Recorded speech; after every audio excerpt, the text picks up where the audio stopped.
It starts. Creators of adult cartoons make weirdly fun video games. The Simpsons arcade game is iconic. I genuinely enjoyed the exploration and gameplay of The Fractured Butthole. I unfortunately never played The Stick of Truth. And I might have had more fun destroying my friends with that weird rocket launcher in South Park on N64 than I ever did playing GoldenEye.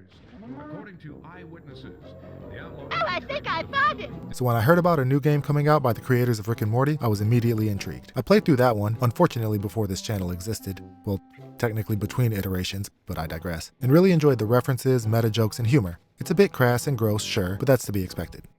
Wait, is that poop? That looks like poop.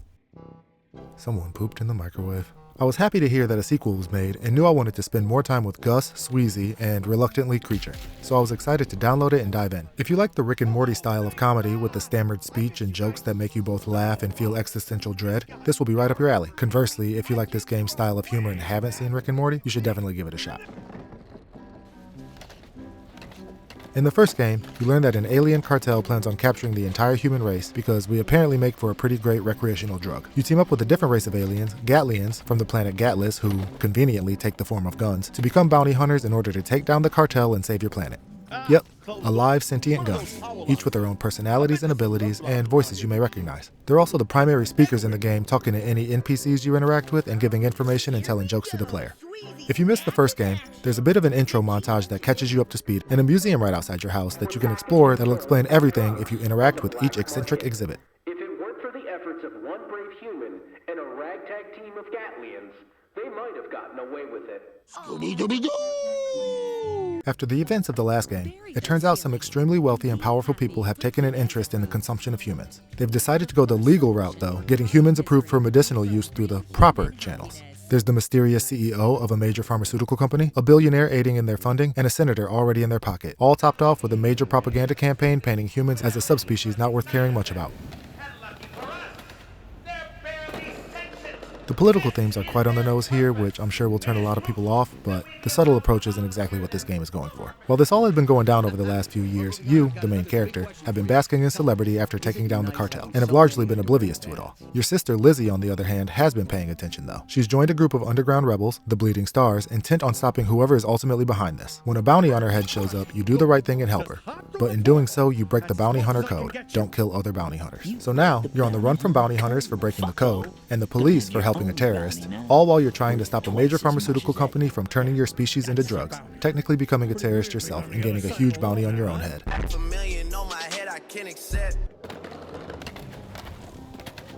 The second game plays very similarly to the first one, save for the fact that now you can traverse the world on a skateboard, which honestly feels a little shoehorned in. Sure, you can get around a lot more quickly, and it makes for some interesting side quests, not to mention giving some height to the world and additional areas to explore, but all of that is mostly just sandbox fun stuff, and has nothing to do with aliens or guns or saving the race or anything like that. I'll admit it's pretty fun though, and technically you can attack with it too, launching it at an enemy as you skate toward them.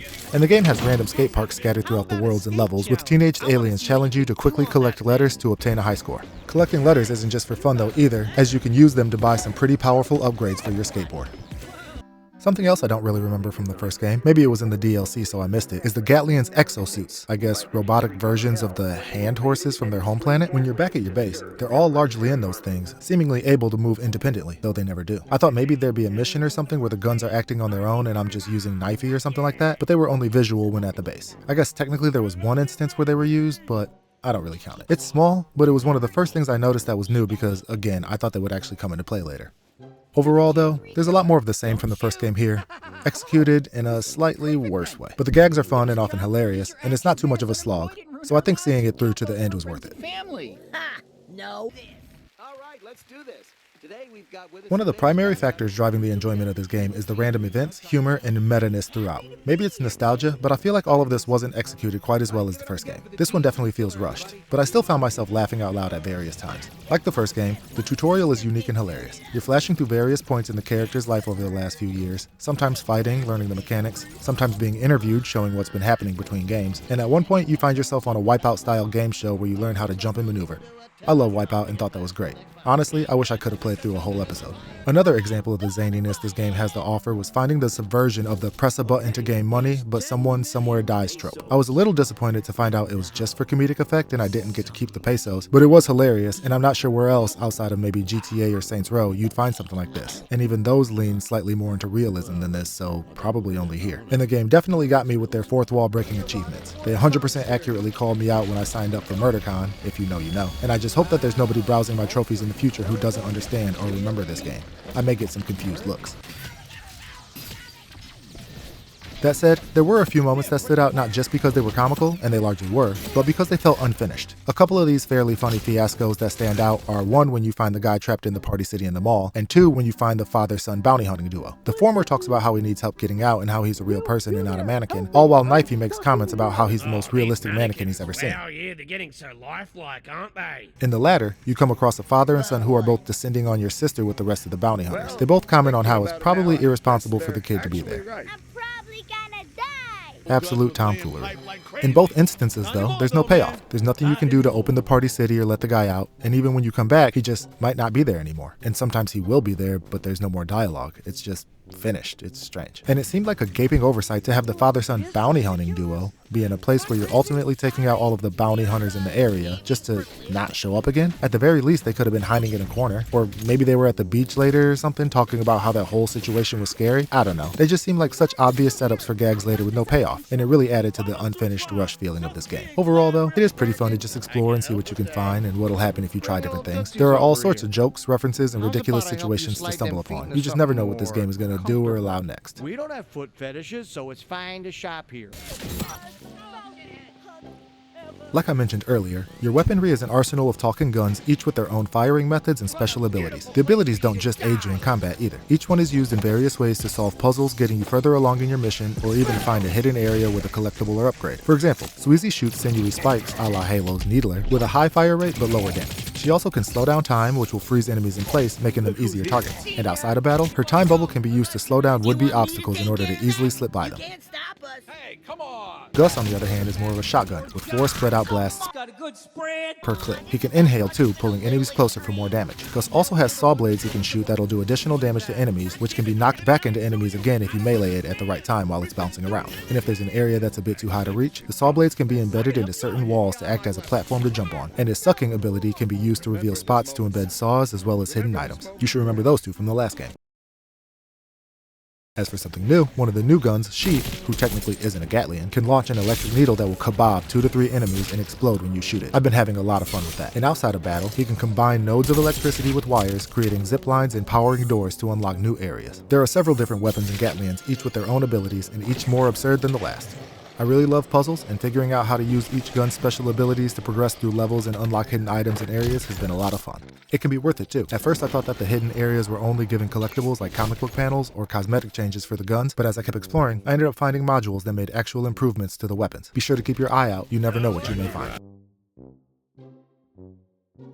I can't say any one Gatlian is better than another combat-wise. I liked them all. I actually tended to cycle between them, slowing down a couple enemies at a time with Sweezy, then taking them out with one of Gus's saw blades or shotgun blasts, for example. And stunning, then brutally stabbing an enemy with Knifey is sadistically fun. There are defensive measures you can take too. There's no real parry or block, but dodging plays a pretty important role here. Also, you can return rockets to their launchers and grenades to their throwers by timing your Knifey attack correctly. So there's more than just firing your gun. And to further shake things up, some areas have creatures you can pick up and actually use as weapons. There are flint turtles that are fire-breathing snapping turtles that you can wield and flamethrow people with, and hammer birds, birds with mallet-shaped craniums you can use to bonk enemies on the head with. That said, this was another gimmick that didn't add much more to the game. I don't remember specifically needing to use a flint turtle or hammer bird to advance to another area or anything. It may have happened, but I don't recall. Either way, there were fun additions that you can use to shake combat up a bit. And I will say there was one gag that paid off, when the kid who was super into the flint turtles when you first got on the boat went absolutely insane watching you use them against some of the Buttons Gluttons gang. Use a flint turtle! Oh my god, they're gonna use a flint turtle! Oh my god, they're gonna use a flint turtle! Use it! There are a variety of enemies in the game, the 2 biggest being the bounty hunters, who show up periodically during the story, and the private paramilitary platoon, or law enforcement bots depending on the situation, ironically named the Good Guys. We're called the good guys! but they're just the tip of the iceberg. As you play through the game and find yourself in different worlds and levels, you'll find interesting enemies that'll often make you laugh, if sometimes in repulsion. Look out for the people that completely upends the Gatlians' perceptions of what a human might be. Enemies come in various types too, from simple gunners to snipers to fast-moving melee strikers, and of course, grenadiers and rocket launchers. They provide a decent challenge. I died 3 or 4 times total on normal difficulty, the 3rd out of 4 difficulty levels. But the challenge largely comes in the form of a higher quantity of more bullet-spongy bad guys. Sorry, good guys. Of course, there are several boss fights throughout, and at least one boss event. And each boss naturally has their own attack patterns that you can learn so you can either avoid or counter them. I will say the solutions didn't always seem to actually work, but you recover quickly enough that it ended up being fine, if annoying. These battles are also unique in that, technically, while you're running around murdering and terrorizing people, your motives are good, and you're being hunted simply for saving your sister, and that tends to come up. It's pretty funny watching a character have an "are we the baddies" moment in the middle of a fight. Okay, well, don't get mad at me, but, yes, you attacked us first. Boss fights themselves come in pretty unique styles too. You may not always simply be shooting at a bullet sponge dodging telegraphed attacks. I won't say much more than that though, you'll have to play yourself to see what I mean. I couldn't talk about this game in good faith without mentioning that it is quite buggy as of making this video. First off, when you're in the settings, the back button goes from the submenu you're in all the way back to the pause menu, rather than letting you pick between other submenus. I mean, look at this. I'm in the audio settings, adjusting audio, and now I press B and it goes all the way back. Absolutely ridiculous. Granted, I'm not a game developer. I don't know what goes into this, but I can't imagine anybody at Squanch Games played this and thought it was acceptable. It's not, though maybe it's intentional just to troll us. Another time, I spent entirely too long, nearly 30 minutes, at the end of the Muppy Doo fight, which honestly had a lot of potential to be fun and relatively one of a kind, but it took time to work out for me, so it took me out of it. It was a pretty cool and unique mechanic, so if you don't want that spoiled for you, jump to the time on screen here.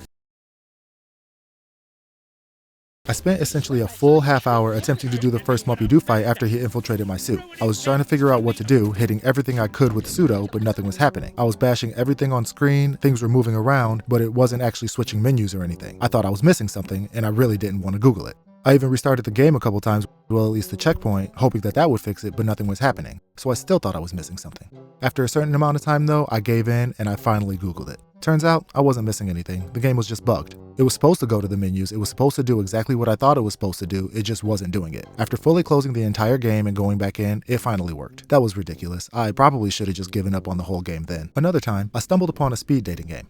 For one, this isn't a bug, but there was no indication that there'd be a final round where I'd be able to select between my matches. There was nothing that made me think that I'd be able to have more than one match. So I was careful not to express too much interest too early on, worrying that my selection would be locked in if I matched too early. I found out later that wasn't the case. But anywho, when I finished talking to all of the potential matches, I was stuck. The game wouldn't let me get out of the chair. I could turn and interact with some things in the room, but nothing I pressed allowed me to actually get up and continue on. So once again, I restarted the game. When I came back though, it was as though I had already gone through the whole speed dating scene. I walked back up to the clerk and they told me to give it some time before coming back or something like that. So that was something I just didn't get to experience.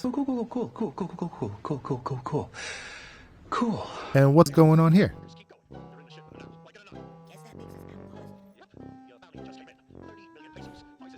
And not for nothing, I was pretty disappointed to find out that we weren't able to fly or ride one of those creatures that Tiffany, Craig, and the Buttons Gluttons gang rides. I thought for sure when the game showed us those early on, there would be a mission where we got to ride and fly them too. No dice though, unfortunately. More of that teasing, underwhelming feel that seems to be the hallmark of this game. All in all, I'm mixed on it. I will have to say, most of the items in the pros column is the humor and references, but gameplay left a lot to be desired. And while I realized the game is bigger than I experienced, I didn't really feel motivated to seek out much of that content. It was either barely irrelevant to the overall game, like with the skateboard and skate parks, not all that worth it, like with the Underground Fight Club, and at the end of the day, I wasn't even 100% sure I'd actually be able to experience the whole gag, like with speed dating. So, like I said, even if I was aware of the other things I could have explored and experienced, the bugginess of the game really made me not want to even try, which is disappointing because I'm sure I missed some pretty hilarious stuff. But given the inside jokes, meta humor, references, and relatively short time to beat, I can't say I'm too disappointed at all to have played this to the end. And there's always YouTube to catch me up on anything I missed. Thanks for watching. Let me know what you thought of High on Life 2 if you played it, and if there's anything I missed in this talk through that you thought I should have gone back and experienced. I'll definitely go back and check it out. Also, if you made it this far, I really appreciate it. Don't forget to hit that like and subscribe button. It really helps out the channel. Anyway, I'll catch you in the next one. Thanks for watching. Peace. I'm not gonna miss you. I probably won't even remember you.